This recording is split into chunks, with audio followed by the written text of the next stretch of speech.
I spent the next 5 days watching Rachel die. From the outside, just watching the monitor, it didn't seem that different than what I had been watching for the past 3 years. Rachel slept, she watched TV, she read, and she painted. But there were signs if you were looking for them. She seemed tired and tense, and she had taken to sleeping more.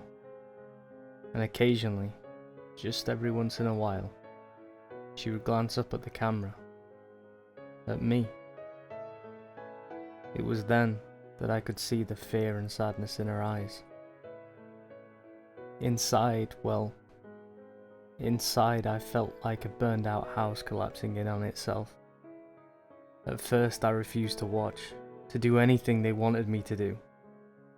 Solomon didn't get mad at me, but just shrugged. He said while cooperation was preferred and could go a long way toward making my stay with them more comfortable, it wasn't required.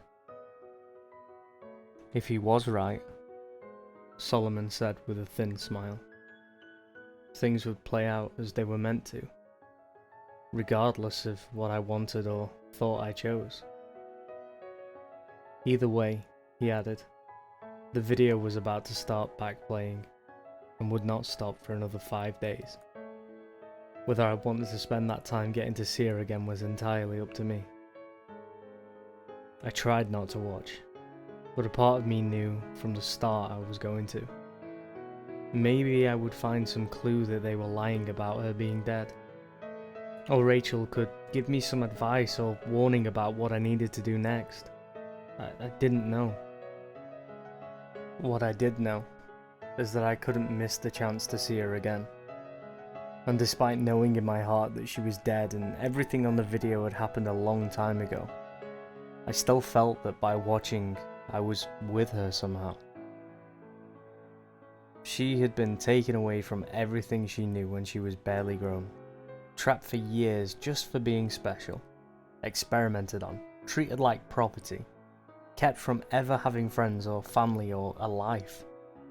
And yet through all that, she was beautiful. Not just on the outside, but on the inside too.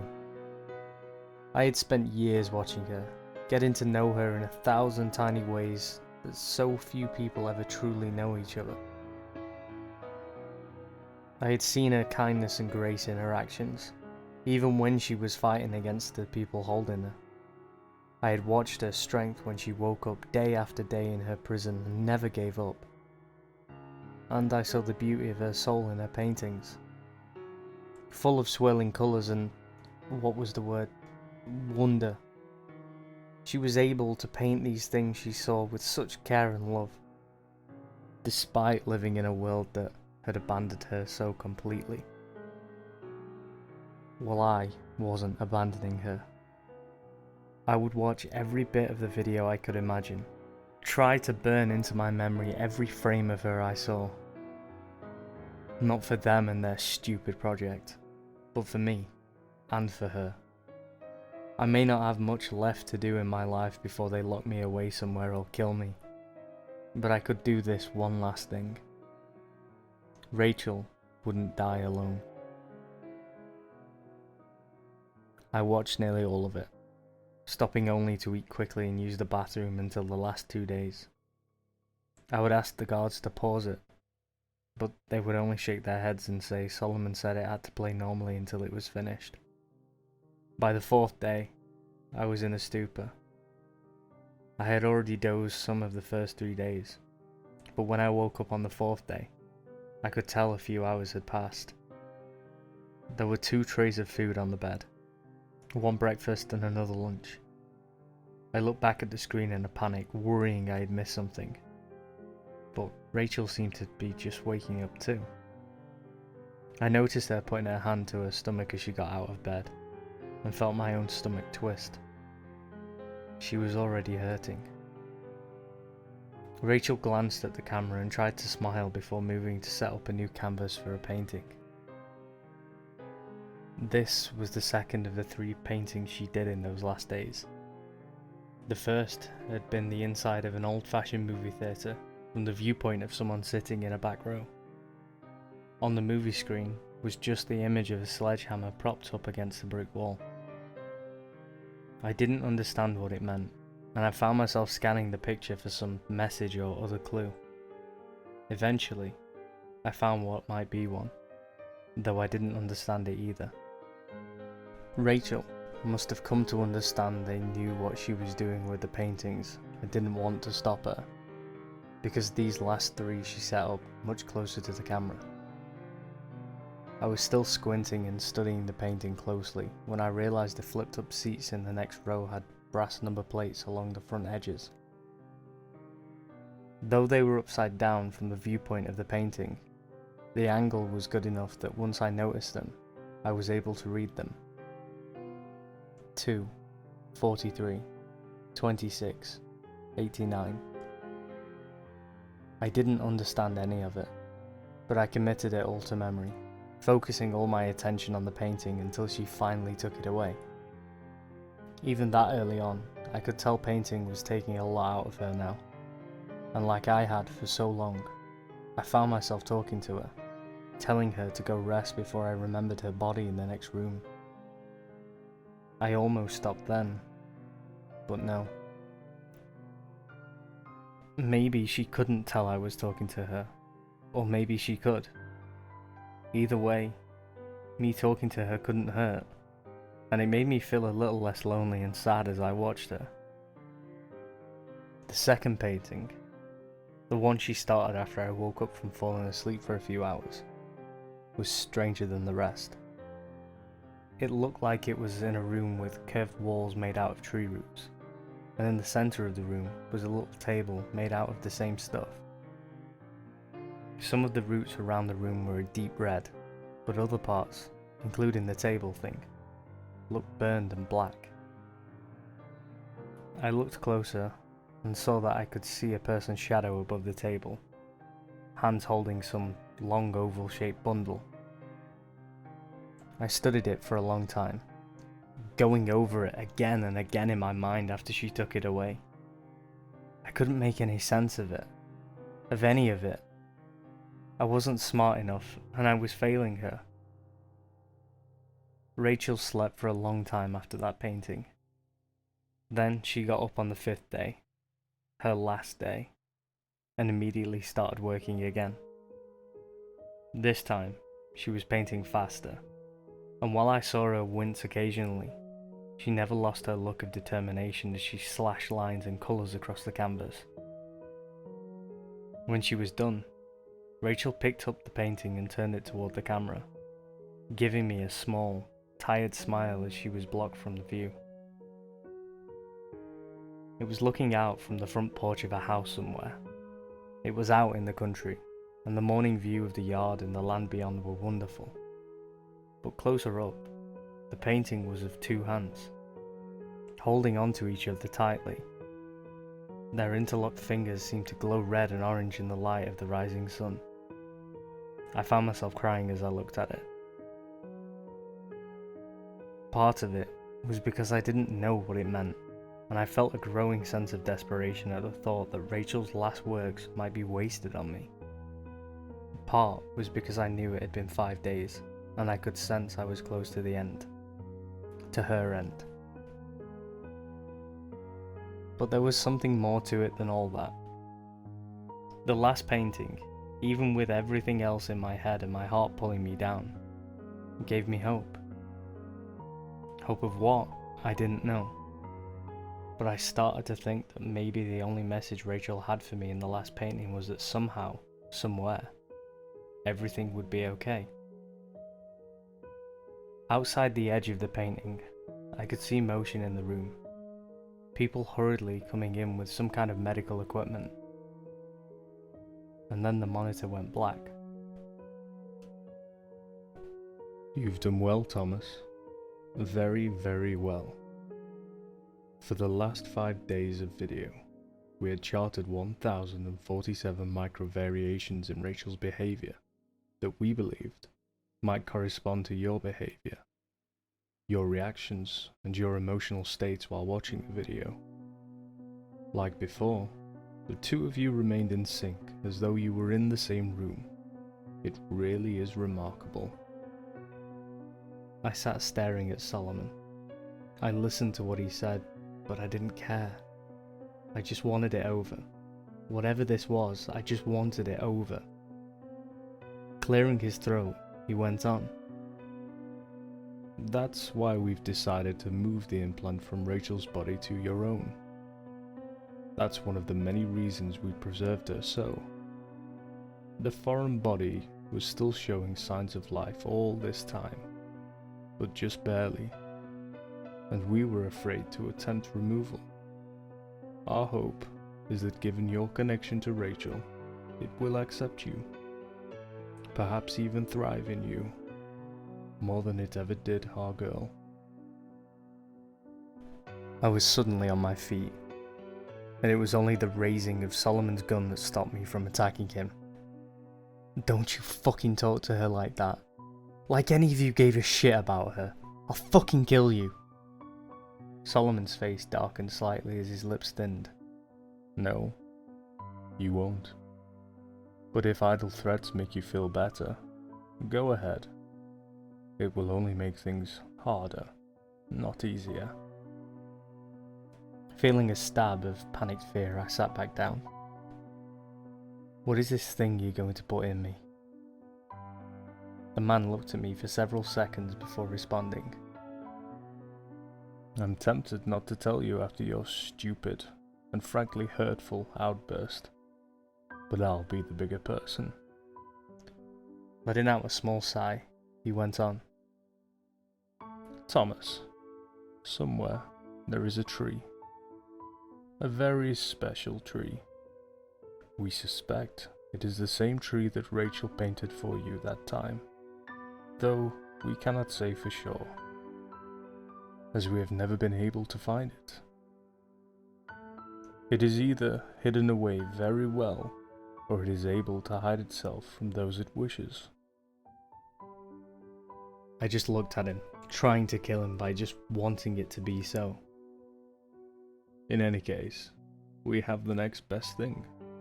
An ancient clipping from the tree, secured at great cost and sacrifice, and studied for a long time without much success.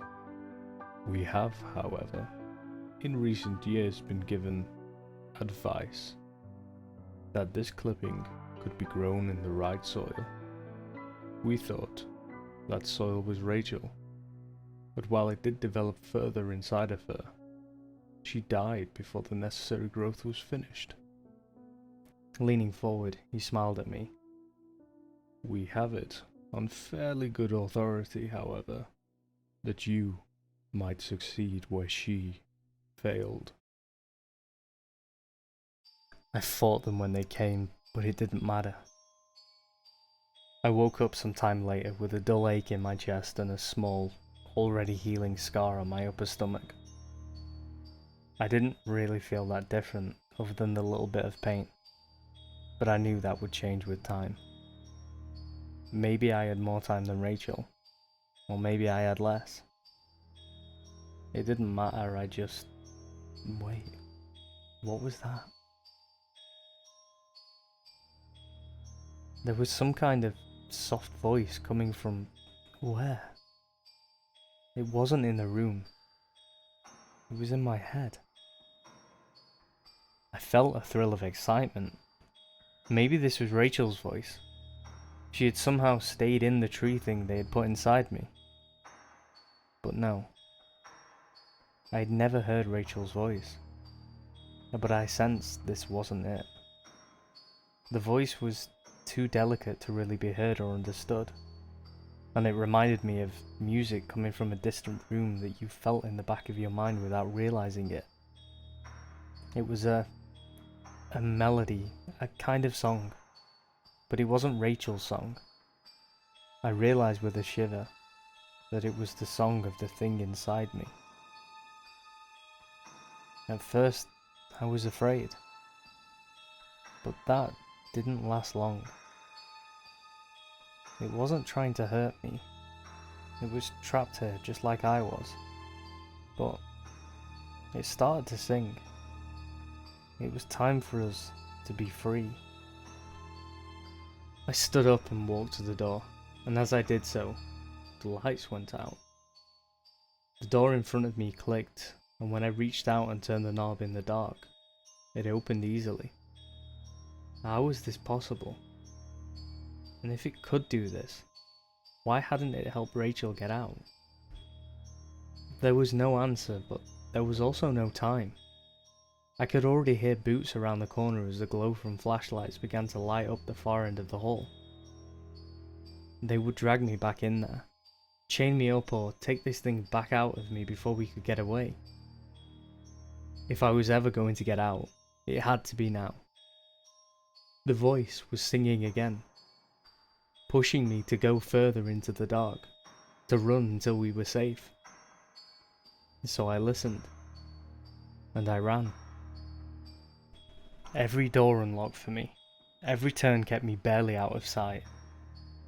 The people looking for me were barking orders over a radio, asking someone what was the hold up on the generator kicking on. Whatever the response, the hallways stayed dark as I drifted through them, blind but not falling, lost but not being found. When I reached the final door, I opened it into a bright afternoon. My lungs burned a little at the first fresh, unrecycled air I had breathed in a week. Blinking, I waited for the voice to tell me where to go, but it had fallen silent. I closed the door as panic began to rise in my chest. All this, and I would get caught because I didn't know where to go. I was outside, a plain brown building in the middle of nowhere. There was a road going off to the right, and to the left there was Rachel's forest from her first painting to me. I knew it was the same forest immediately, not just because of it matching the painting so closely. I had some strange sense that felt like a kind of magnetism, or how birds know which way to fly. Looking around for a second, I felt like I was being pulled when I looked again at those woods. This was right. Somehow, I knew this was the way I needed to go. So I went. I had made it to the edge of the forest when I heard the noise of men coming outside the building. I thought about hiding, but I knew it was a bad idea. They would just catch me, and I felt a drive to go deeper into the woods. I plunged ahead, running at close to a reckless speed, but never tripping or stumbling as I went. I would occasionally hear a noise behind me as they spread out to search, but the sounds grew fainter as I ran. I almost thought I had lost them for good when I heard a short cough that was quickly muffled off to my left. Someone had gotten close without me knowing it. Panicking, I looked for any places I could hide. There were only bushes and trees and... over there? A well. Not just a well, but Rachel's well. With the same worn grey stone walls capped with a weathered wooden lid. I felt a moment of happy recognition, but then it faded away. How did that help? They'd check the well if they found it, and I didn't have any way to get down in it without getting hurt or stuck. Then an idea struck me. Crouching low, and staying to the brush, I moved to the well and gingerly pushed on the lid. At first, it resisted, but when I pushed a bit harder, the wooden circle slid aside enough that you could clearly see someone moved it. Glancing around, I eased back into the bushes as I heard soft footfalls approaching. "We need to check this out." "You think he went down the well?" "Better hope not. He probably broke his neck if he did. And then it's our asses." I could see the two men approaching. Both of them were wearing dark body armour and carried assault rifles. The older of the two shrugged back at the other one. "Better that than he was hiding in there, and we didn't check." Looking irritated, the younger man nodded. "I'll look." He went over to the well and shoved the wooden lid aside, causing it to clatter to the ground. Hitting a button on his rifle, a flashlight sprang to life on the barrel. He started to shine it down into the well as the other continued to look in every direction. I was worried he would see me if I moved, but I couldn't wait. I just had to stay calm, think slow and move fast. I kept expecting to hear them yell or feel something or someone strike me in the back, but nothing came. As the afternoon light began to dim, I saw the trees thinning ahead. I was approaching a road. It looked like a normal public road too, with several cars passing one way or the other as I walked out of the forest and up the hill to the asphalt. The idea of hitchhiking, especially this close to where they held me, was frightening. But I saw little choice. I was wearing sweatpants and a t-shirt they'd given me and my own shoes, but I had no money or ID or a phone. My only chance was to get far enough away that I could try and get help. I jumped slightly at the hiss of hydraulic brakes as a large semi rolled to a stop next to me. The passenger window rolled down and an older man with white hair and greying moustache leaned over and peered down at me. "You look lost, son. You need a ride?" I looked down at the door of the truck. It had a logo that said Martinez and Sons Construction and Hauling. Below it was a cartoon man hitting a wall with a sledgehammer. Looking back up, I smiled at him. "Yes sir, I do." I woke up 5 hours later as we pulled into a truck stop somewhere in Nevada. I had planned on staying awake for the entire trip, but that had only lasted a few minutes before exhaustion overtook me. I glanced over at Oliver Martinez, and he gave me a toothy grin. "I'm tired, but you were plumb tuckered out. I've got to fuel up, shower, and get some grub. I'm going on to California after that. If you want to ride further, just be back here in an hour. Sound good?" I nodded and thanked him again for the ride as I got out. I felt groggy from sleeping, but otherwise okay. I just needed to decide whether this was a good spot to ask for help, or if I should ride with Martinez further. He seemed like a very nice guy, and he would probably try and help if he could, but I wanted to avoid putting more people in danger if I could help it. Looking around, I saw we were in a fairly nice little town. I decided I would go look around for a few minutes and then decide what to do. I was only 3 blocks down the street when I saw the flickering lights in the distance. It was a movie theater. As I got closer, I felt my chest tightening. It was the one from Rachel's painting. "Hey there, welcome to Phoenix." The guy standing at the candy counter of the theatre looked a little younger than me, and while he seemed friendly enough, he also looked slightly concerned. "If you're here for the horror double feature, I'm afraid the second movie is about 30 minutes in. I can give you a half rate if you want to see it though." I shook my head and tried to not look as strange and crazy as I felt. "No, that's okay. I recognize this place from a picture a friend of mine painted. So I came in to ask if you knew anything about her." He raised his eyebrows and shrugged. "Okay, weird," he smiled and added. "Weird but interesting. Who is she?" I swallowed. "Her name is... well, it was Rachel Donovan." I expected him to look surprised or excited or angry, but I could see right away the name meant nothing to him. Shaking his head, he shrugged again. "Sorry, that doesn't ring a bell. I'd say you could ask the owner, but he's on vacation this week." Nodding, I searched my mind for something else to ask. Some way to make this place matter the way her paintings had. "Is there anything else unique about this place then? Its history or something?" The man grinned. "Buddy, you're clearly not from round here. This place is super boring.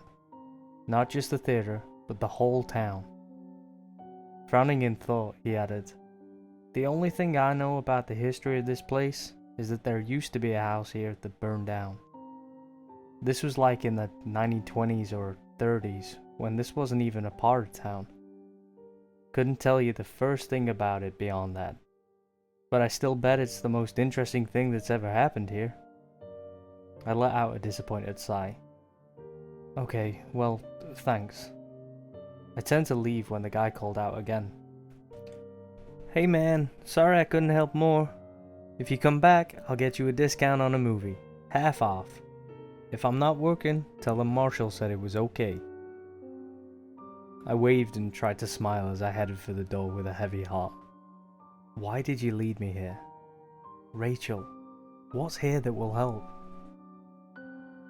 I was outside again, staring up at the theatre's bright blinking signs as though they were going to give me some kind of secret signal, when I noticed movement out of the corner of my eye. There was an alley that ran alongside the theatre and went behind it to something. Whatever was back there, the light of a distant security lamp cast shadows along the wall of the alley, and those shadows were moving. Instead of feeling afraid, I felt excited as I started down the alley. Rachel had led me here, and I just had to trust that there was a reason for it. Keep looking until The shadows were made by leaves blowing in some wind I couldn't feel. As I got to the far end of the alley, I saw there was a small backyard behind the theatre surrounded by a chain-link fence, and on the other side of that fence was the tree from Rachel's painting. With its deep red twisting bark and foam of green leaves waving to and fro in the night air. I felt a surge of warmth in my chest as the distant singing began again. This was the place. The special tree that could not be found unless it wanted you to find it. It sat at the edge of a small, overgrown lot surrounded on all sides by buildings and yards. Somehow forgotten when whatever this land had once been was divided up, and despite its location, I had a strong sense that I was the first to see it in a very long time. Climbing the fence, I felt a jagged wire dig into my leg and rip my pants as I fell over the top. I was bleeding a little, but I hardly noticed. I could smell the tree now, and it was a rich, good smell unlike any I'd smelled before. Reaching out to it, I felt the singing grow louder as I touched it. I felt stronger and less afraid then. And when I saw the light opening up at its roots, I didn't tremble. I smiled. There was a hidden tunnel under the tree.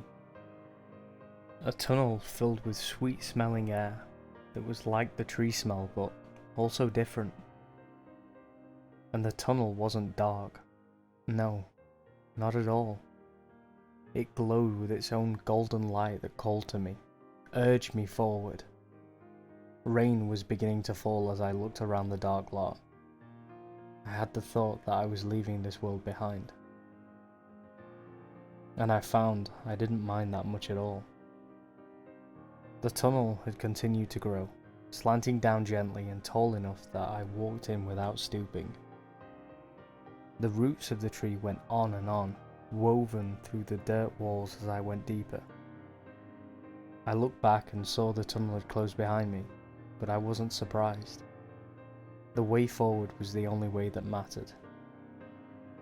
I walked for what might have been hours, but I never felt tired or hungry, and I never worried I was lost, though I had no idea where I was or where I was going. Still, I felt a surge of happiness and excitement when I turned a corner and saw something in the tunnel ahead.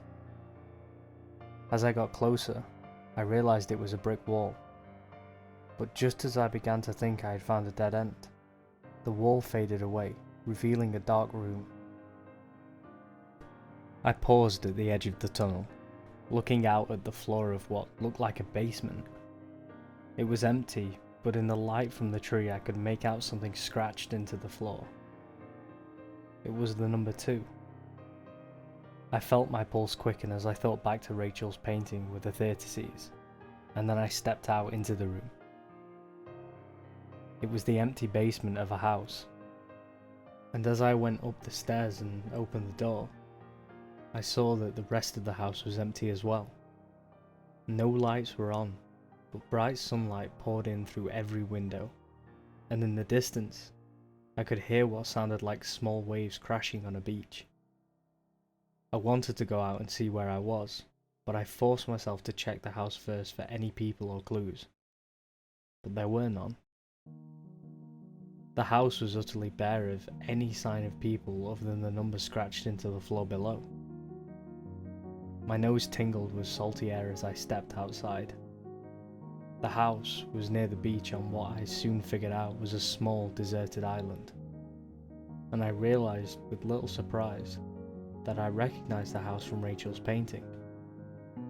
As I stepped off the porch, I saw no signs of people, but I wasn't entirely alone, because sitting some distance from the house was the tree. I knew it couldn't be the same tree as in the abandoned lot, but at the same time, I knew that it was, or at least a different part of the same tree that made the tunnels and appeared in my old world, and whatever place this was. Because I had started having that thought as soon as I stepped out of the house, I didn't think this was my world. Not exactly. I could see a larger island some distance away, and it might have people on it. Hotels and cars and planes, or it might not, as those things might not exist here. Either way, my newfound intuition was growing stronger, and I could tell that what was it called? The texture of things was different somehow, if only a little. Not bad or scary, just different. Still, after a couple of hours exploring the island and checking the house, I began to feel terribly lonely, even with the tree nearby. I decided to go back into the tunnel and keep going.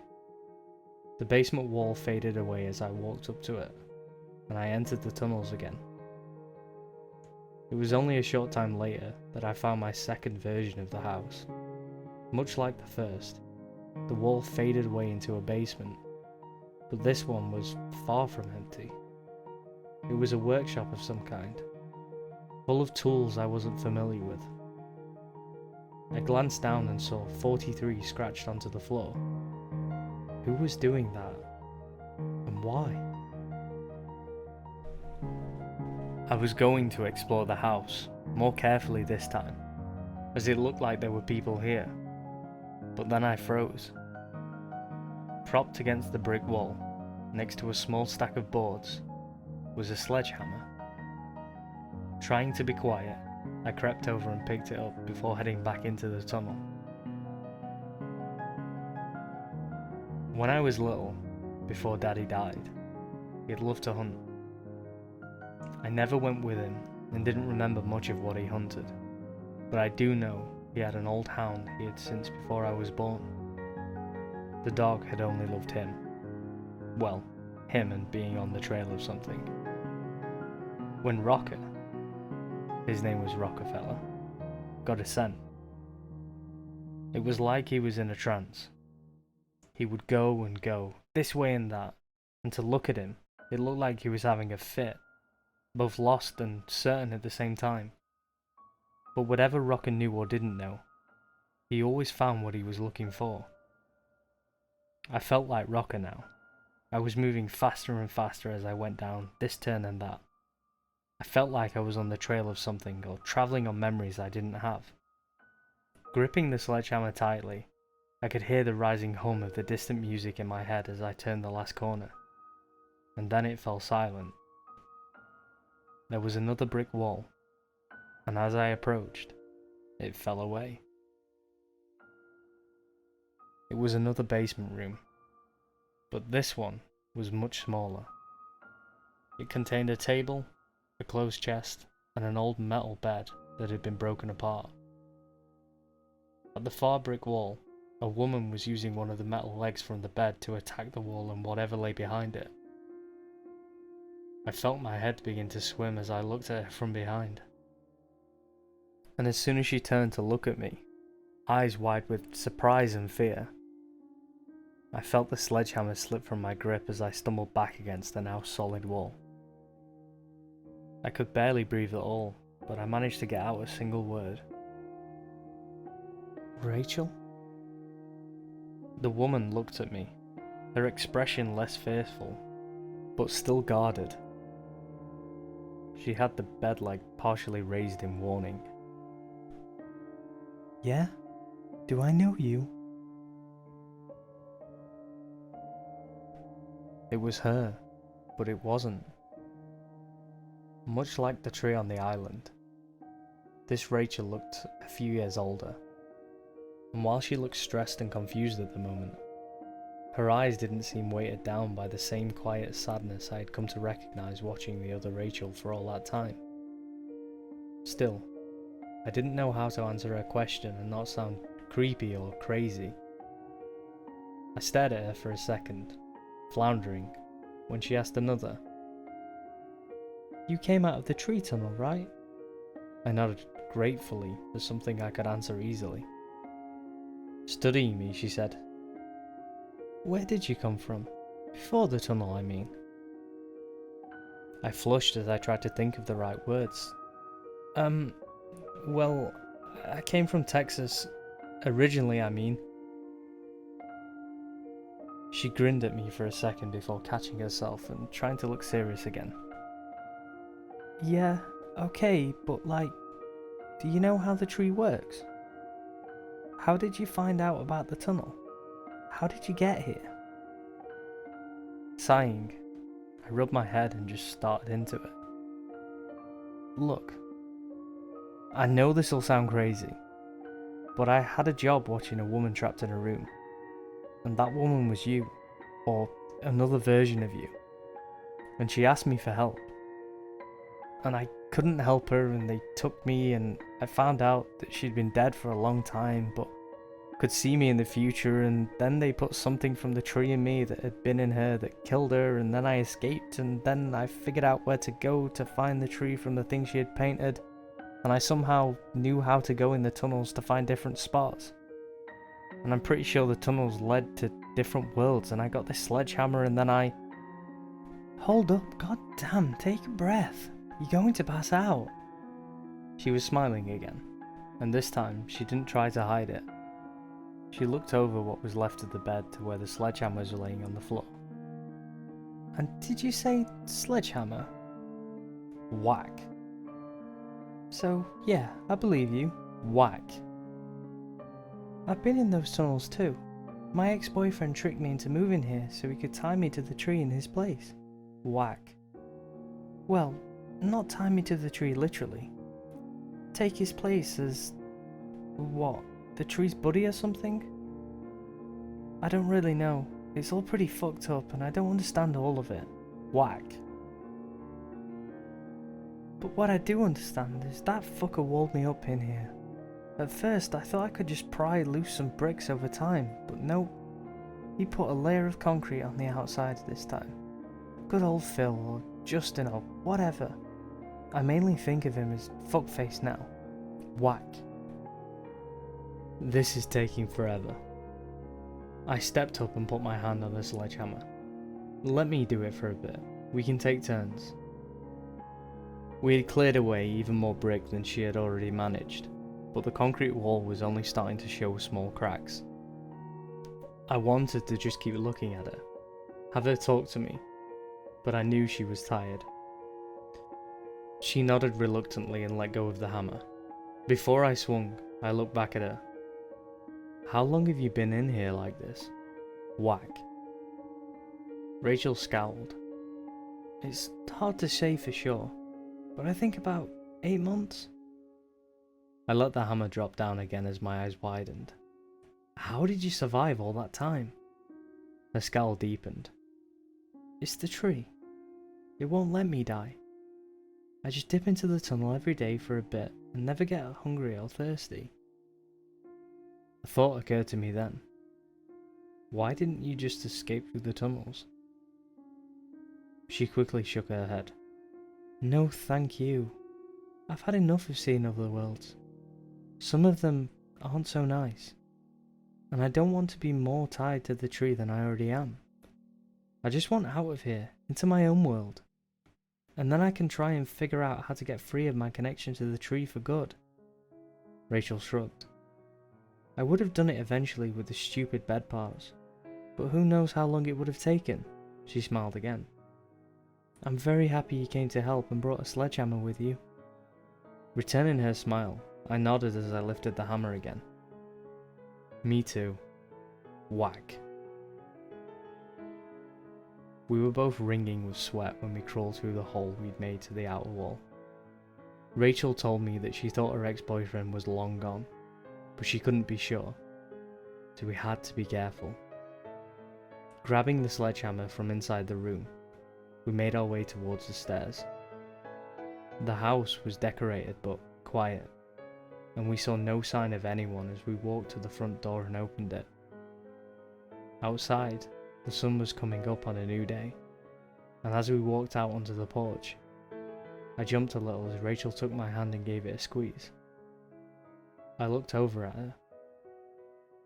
I hadn't been able to help the other Rachel, but maybe that had never been the point at all, because I thought now she'd been able to see more than just other places or the future. She had been able to see into other worlds and possibilities. Like this one, where another version of her was trapped and needed help. A place where I wouldn't be hunted and she could be free. In the end, even when she knew she was dying, Rachel had been determined to help us be together and happy. The morning sun painted beautiful colours on Rachel's face, and looking into her eyes, I saw how much she was like the woman I'd watched and cared about and tried to save. The woman who, in the end, had saved me instead. I wanted to tell Rachel so many things, ask her so many questions, but all that could come later. Squeezing her hand back, I walked with her away from the house. For now, this was enough.